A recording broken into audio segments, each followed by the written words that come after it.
Nama Nazaruddin Umar, Imam Besar Masjid Istiqlal mulai digadang-gadang bakal cawapres pada pemilu 2024. Menanggapi hal ini, Nazaruddin bilang tidak akan terlibat dalam politik praktis. Sejak dideklarasikan sebagai bakal calon presiden, Ganjar Pranowo sibuk berkeliling ke berbagai daerah. Menyempatkan diri bertemu para tokoh, serta berkonsolidasi dengan kader PDI Perjuangan. Kamis lalu, Gubernur Jawa Tengah ini berkunjung ke Manado, Sulawesi Utara, menghadiri halal bihalal pemerintah daerah bersama warga kota Manado. Namun, Ganjar tak sendiri, ada tokoh lain yang juga datang. Nazaruddin Umar, Imam Besar Masjid Istiqlal, juga diundang. Memang, nama Nazaruddin belakangan ini dianggap pas mendampingi bakal calon presiden yang diusung PDI Perjuangan Ganjar Pranowo. Lalu, apa tanggapan Ganjar? Ya, sudah berkali-kali pasangan saya sudah pasti dan banyak orang sudah tahu sebenarnya, bukan rahasia umum. Pasangan saya namanya Siti Atikoh.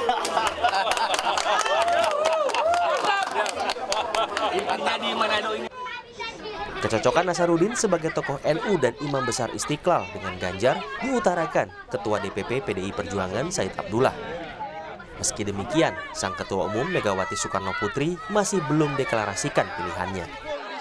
Ya faktanya memang dari sisi ormas terbesar kita ya pasti Nahdlatul Ulama. Tapi apakah tunggal namanya? Tidak tunggal juga. Karena memang di grassroots PDI Perjuangan Partai Wong Cilik, Nahdlatul Ulama juga ngurusin yang cilik-cilik. Ya dari sisi itu punya kesamaan. Dan itu sudah dari sejak dulu lah ya. Bagaimana sang empunya nama Nazaruddin Umar soal peluang jadi bakal cawapres? Imam Besar Masjid Istiqlal ini mengatakan tidak bermimpi sebagai pemimpin bangsa, apalagi terlibat dalam politik praktis. Tanya memang saya tidak pernah bermimpi untuk menjadi pemimpin apapun. Ya, saya hanya bekerja lillahi ta'ala, ya, bagaimana menciptakan ketenangan. Prinsip saya, ya, tidak mungkin bangsa Indonesia ini besar, ya, kalau penuh dengan konflik. Maka itu kita rawat bangsa ini menjadi bangsa yang harmonis. Bagaimana supaya emosi keagamaan itu kita tidak libatkan terlalu jauh di dalam rangka memperjuangkan suatu kepentingan jangka pendek.